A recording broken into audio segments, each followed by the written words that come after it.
আর 1 মাস পরেই কুরবানি ঈদ।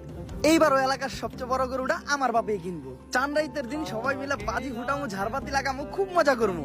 পরের দিন সকালে সবাই মিলে এক লগে নামাজ পড়বো। নামাজটা পড়েই সবার আগে গরু ফালামো, সবার আগে গরু বানানো শেষও করবো।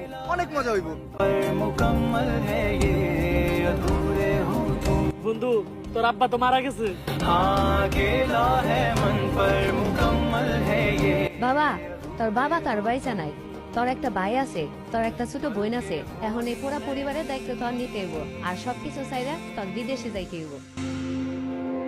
झूठ की जमीन पर फरेब के ये सारे घर इनमें रहने वाले तुमको सफेद दिल पत्थर হ্যাঁ মা, আমি ঠিক মতো এসে পৌঁছেছি।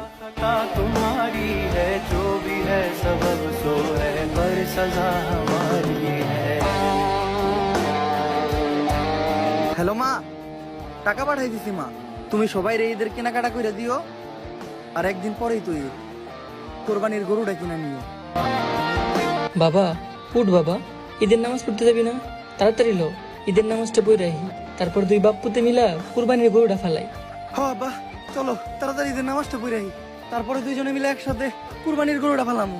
কিরে, কি উল্টা পাল্টা করতেছস? কি এর কুরবানি গরু ফালাবি? আরে বেটা, আমরা প্রবাসে আছি, তাড়াতাড়ি ওঠ, কাম শুরু করতে হইব। जिसको जो भी मिलता है दे सबक नहीं मिलता। আমাদের নিজের কোনো খুশি নাই, পরিবার হাসলেই আমরা হাসি। আমাদের নিজের কোনো জীবন নাই, পরিবার বাঁচলে আমরা বাঁচি। জি জনাব, আমরা প্রবাসী।